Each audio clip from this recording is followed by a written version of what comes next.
She wasn't just a guest, she was a secret keeper.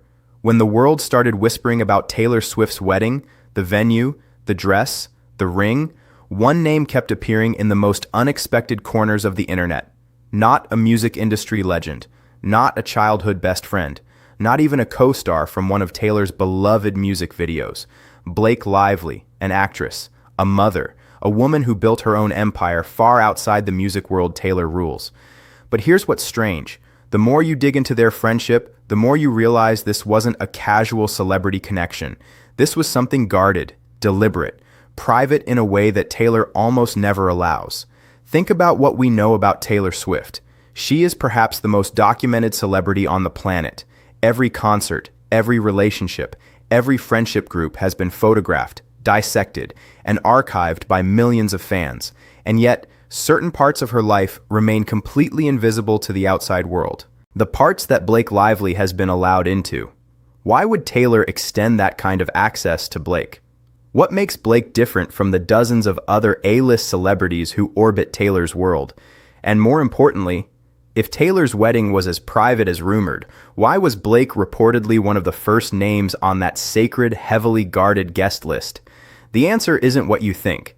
If you enjoy celebrity stories, make sure to like the video and subscribe for more Hollywood updates. For years, fans have operated on a single shared obsession. When will Taylor Swift get married? It sounds like a simple question. But inside the Taylor Swift fandom, known for its extraordinary ability to decode hidden messages, track movements, and piece together timelines, it became something far more elaborate. It became a mission. Every ring finger photograph was analyzed.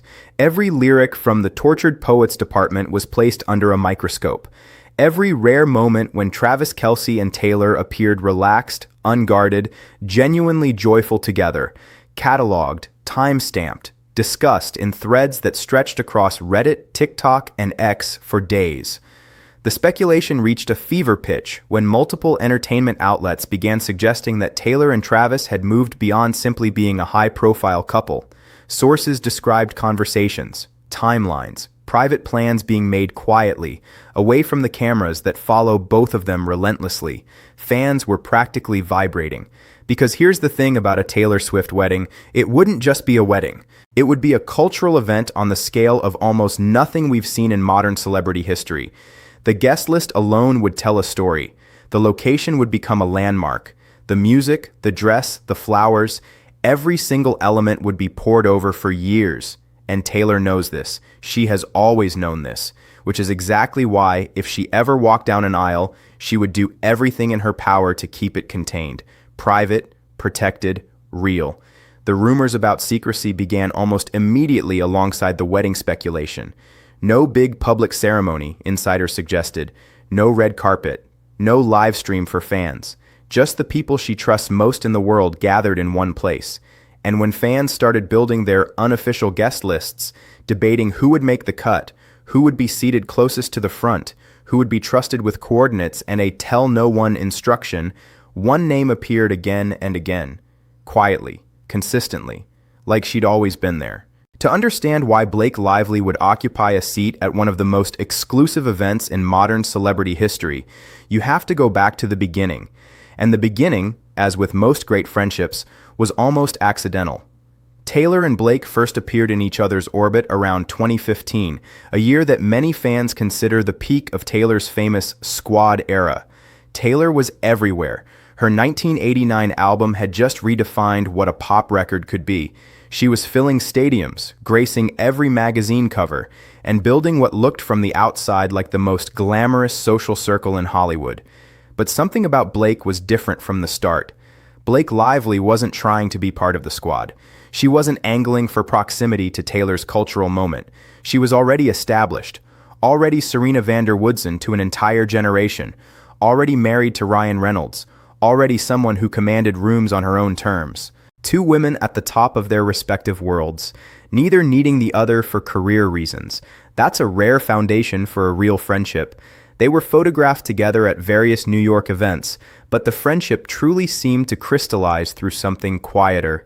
Shared meals, private gatherings, the kinds of moments that don't end up on Instagram. Ryan Reynolds and Travis Kelce would eventually develop their own rapport, creating that rarest of celebrity configurations, a friendship that works on every level for both partners at the same time.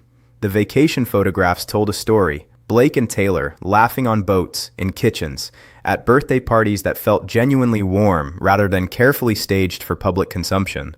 Blake attended Taylor's legendary 4th of July parties at her Rhode Island estate, gatherings that functioned as an annual litmus test of who was truly inside Taylor's world. Not everyone made it to Watch Hill. The fact that Blake was a consistent presence there said something. She was also there for quieter moments, baby showers, birthday celebrations, the kinds of events that cameras don't usually capture because they're not meant to. And then there's the professional respect that flows both ways. Taylor named her cats, Meredith Grey, Olivia Benson, Benjamin Button, after fictional characters she loves. That Blake's influence has been woven into Taylor's language, her humor, her public personality is visible if you know where to look. But the friendship goes deeper than pop culture references. It goes somewhere most fans have never fully explored. Here's something about Taylor Swift that gets discussed less than it should. She is extraordinarily selective about who she allows close, not in a cold way, not in a calculating way, but in the way of someone who has been burned publicly, painfully, repeatedly, and has learned over years that access to her real life is something to be given carefully and only to those who have proved themselves worthy of it. Think about the structure of Taylor's inner circle. There are the publicly visible friends, the ones who appear at awards shows, who get name-dropped in songs, who attend the big events and smile for the cameras. And then there are the others, the ones you hear almost nothing about, the ones who appear briefly in a candid photograph and then seem to vanish back into Taylor's private life, the ones who know things, real things, that never leak. Blake Lively exists in both circles simultaneously. She's famous enough to appear at the public moments, but she's also, by all observable evidence, someone Taylor brings into the quieter spaces, the real conversations, the rooms where the performance stops. How do we know this? Look at the pattern of discretion. In an era where celebrity friendships are practically a content genre, where every lunch gets photographed, every collaboration gets announced, every falling out gets leaked to tabloids within days, Taylor and Blake have maintained a friendship that produces remarkably little unwanted noise. When Taylor was navigating some of the most difficult public controversies of her career, Blake was present but never grandstanding, never using the proximity for her own headlines. When Blake was navigating her own significant public moment, specifically the intense scrutiny that surrounded her film press tour and the subsequent controversies, Taylor showed the same quality, present in spirit, silent in the press. That kind of mutual protection is rare in Hollywood. It's the currency of a real friendship, not a strategic alliance. Insiders who have observed both women over the years have long suggested that Blake occupies a position in Taylor's life that very few people hold. Not just a friend, a confidant, someone who gets told things before they happen, which raises a question that fans have been quietly asking for years. Let's explore why Blake Lively would logically be one of the first names on Taylor's wedding guest list. Not as speculation, not as wishful thinking, but as a careful reading of everything we've observed over nearly a decade of friendship. The most straightforward theory is the simplest one, and sometimes simple is right. Taylor Swift values authentic connection above almost everything else. Her songwriting is built on it. Her most enduring relationships, personal and professional, are with people who engage with her as a human being, not as a cultural phenomenon. Blake Lively met Taylor when both were already successful. There was nothing to gain strategically from the friendship. No career boost, no social climbing, just two women who apparently genuinely enjoyed each other's company. Some fans believe that this kind of organic connection is exactly what Taylor would want present at her wedding. Not people who are there because they're famous, people who are there because they're real. Others point to something more structural. The Taylor-Travis relationship created a natural bridge between Taylor's world and a different kind of American celebrity. The sports world, the Midwest, the uncomplicated masculinity of professional football. Ryan Reynolds, by contrast, represents something Blake brought into Taylor's orbit that complements rather than mirrors her existing world. A Canadian-American actor, a businessman, someone with a different kind of cultural footprint. The four of them, Taylor, Travis, Blake, Ryan, have been photographed together at sporting events. They've been seen at dinners. The friendship, by all accounts, functions as a unit. One theory suggests that Blake and Ryan's presence at a hypothetical wedding wouldn't just be about Taylor's bond with Blake.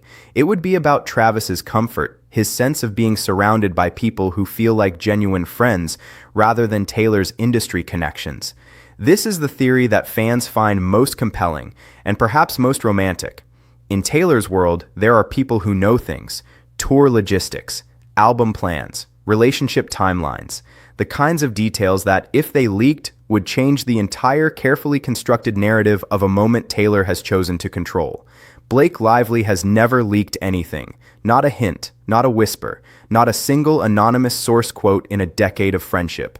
In Hollywood, where privacy is routinely bought and sold, that level of discretion is almost impossible to overstate. If you were planning the most private event of your life, wouldn't you want someone like that in the room? And then there's simply this. By the time any wedding happens, Taylor and Blake will have known each other for close to a decade. That's children born and growing up together, albums made and released, controversies weathered, quiet Tuesday evenings that nobody photographed. You don't leave a decade of friendship off the guest list. But here's where it gets interesting. There's one more dimension to this story that almost nobody is talking about. Nothing in celebrity culture is ever entirely clean. And the Taylor-Blake friendship has not been without its complicated moments. In late 2024, Blake Lively found herself at the center of a significant public controversy stemming from the promotional period for her film, It Ends With Us. Without revisiting every detail, the situation was widely covered and the facts are publicly available. What matters for our purposes is what happened to the Taylor-Blake friendship during that period. Publicly, Taylor went quiet. There were no visible shows of support, no red carpet appearances together, no pointed Instagram stories. Some fans interpreted this as distance, as evidence that the friendship had cooled, or that Taylor was maintaining strategic separation from a controversial situation. Others interpreted it as exactly the opposite. Real friends, this theory goes, don't perform their loyalty publicly during a crisis. They show up privately, they make phone calls, they're present in the ways that actually matter, not the ways that generate good headlines. The absence of public support, by this reading, was itself a form of support, a refusal to make Blake's difficult moment into content. Whether that interpretation is correct is impossible to know from the outside.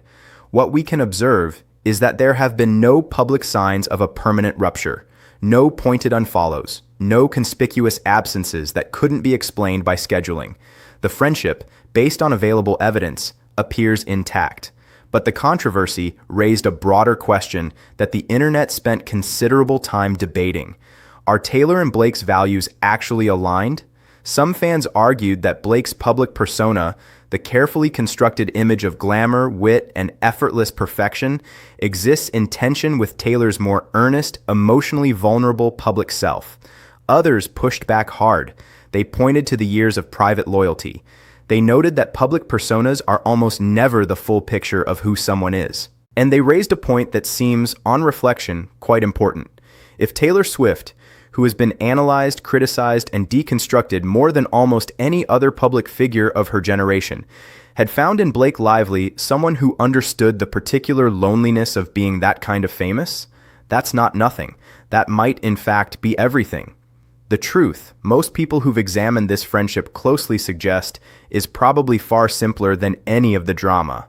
Here's where we land when you clear away the speculation and the noise. Taylor Swift and Blake Lively have maintained a genuine friendship across nearly a decade of enormous public pressure, career shifts, personal controversies, and the relentless scrutiny that comes with being two of the most recognized women on the planet. That alone is notable. Celebrity friendships are famously fragile. They form quickly, often for strategic reasons, and dissolve at the first sign of inconvenience. The history of Hollywood is littered with best friends who stopped speaking the moment the tabloid benefit of the relationship expired. Taylor and Blake don't appear to operate that way. The observable evidence, the consistent presence at private events, the decade-long pattern of mutual discretion, the absence of any serious public rupture suggests something more durable. And durability in friendship is rare. It's built through moments nobody photographs. The 2 a.m. phone calls, the advice given when someone was scared, the loyalty extended when it would have been easier, professionally, to step back. We don't have access to those moments. We never will. But we can infer their existence from the pattern they create. What we see from the outside is a friendship that has functioned as something like a mutual protection agreement. Taylor protects Blake. Blake protects Taylor. Not because it's useful, not because the cameras are watching, because that's what real friendship looks like. And if Taylor Swift were planning the most important and most private event of her life, if she were curating a room of people who would hold the memory of that day as carefully as she would, the logic of Blake Lively being in that room is almost impossible to argue against. She's been in the smaller, more important rooms for years. So why would Blake Lively be secretly invited to Taylor's wedding? Let's bring it all together. The strongest evidence points not to any single dramatic reason, but to the cumulative weight of a decade of demonstrated loyalty. Blake Lively is not on that hypothetical guest list because she's famous. Taylor has access to famous people. Fame isn't the currency that gets you invited to a Taylor Swift wedding. She's there, if she's there, because she's trusted. Because she's been tested over years in ways that are invisible to the public, and she has never failed that test.